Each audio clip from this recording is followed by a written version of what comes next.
Fala galera, seja bem-vindo ao canal Código da Vida. Aqui quem vos fala é o professor José Souza. E se você é marinheiro de primeira viagem aqui, que tal aproveitar a vinheta e se inscrever no canal? Se inscreve no canal, aproveita e também ativa o sininho, assim você sempre será notificado quando eu publicar novos vídeos aqui.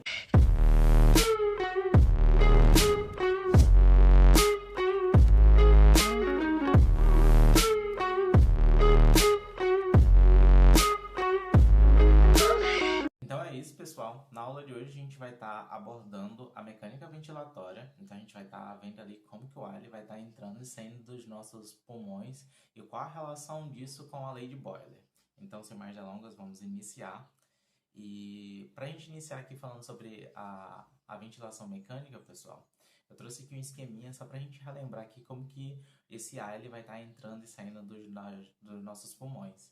Então, a primeira coisa que a gente precisa relembrar é que o ar ele sempre vai se movimentar de acordo com a diferença de pressão. Ou seja, o ar ele sempre vai se movimentar de um local de maior pressão para um local de menor pressão.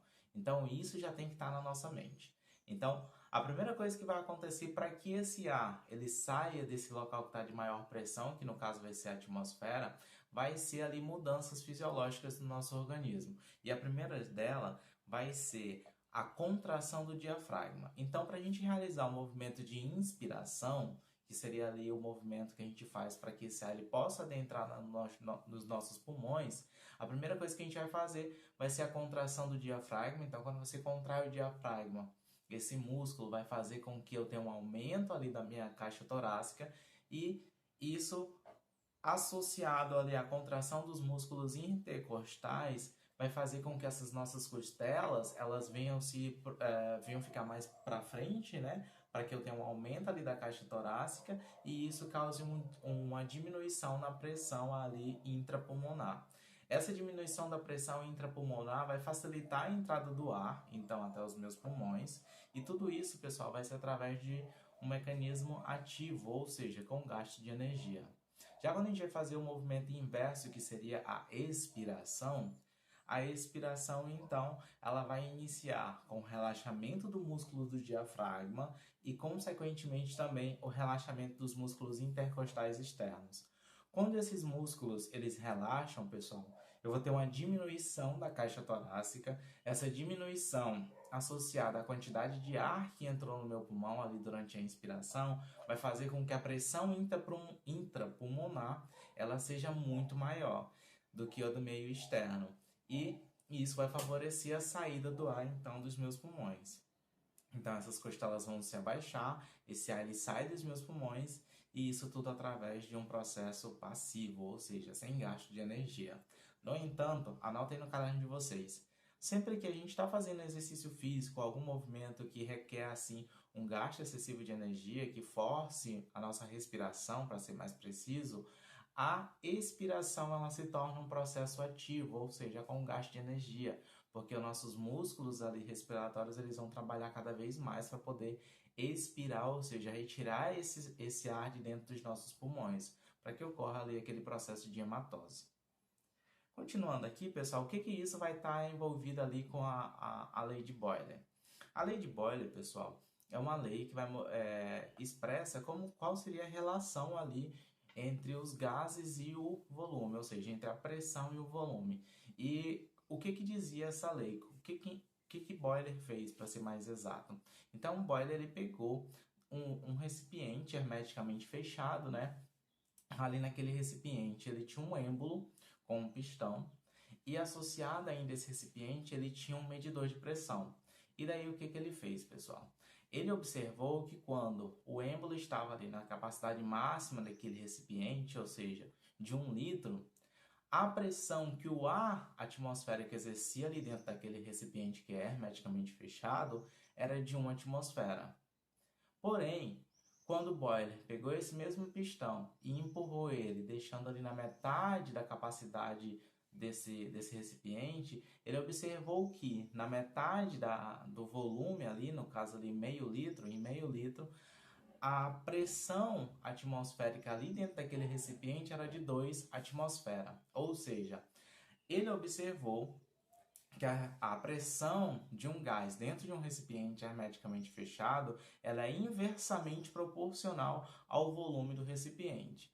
Ou seja, se o tamanho do recipiente aumenta, a pressão ela tende a diminuir. No entanto, quando o tamanho do recipiente ele diminui, a pressão ela tende a aumentar. E a gente consegue associar isso com o movimento que o nosso organismo ele vai fazer para que esse ar ele possa estar entrando aqui nos nossos pulmões. Então, aqui nessa outra imagem eu trouxe para vocês, para a gente poder observar aqui como que ocorre, então, esse movimento de entrada e saída de ar nos nossos pulmões.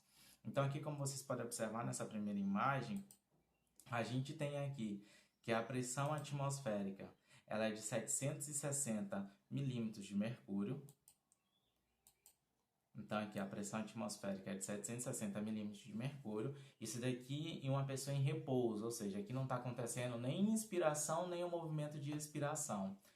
A pressão intrapleural dessa pessoa aqui, a pressão pulmonar, que é aquela pressão alveolar, ela também é de 760. A pressão intrapleural ela é de 756. Então, se a gente observar aqui, pessoal, tanto a pressão atmosférica quanto a pressão aqui de dentro dos nossos pulmões, ela é a mesma. Ou seja, não teria como ter a movimentação dos gases. Então, como que o nosso corpo ele vai atuar para que esse gás, né, que a gente precisa, que é o gás oxigênio, em grande maioria, como que o nosso corpo vai fazer para que esse gás ele possa adentrar ali as nossas vias respiratórias?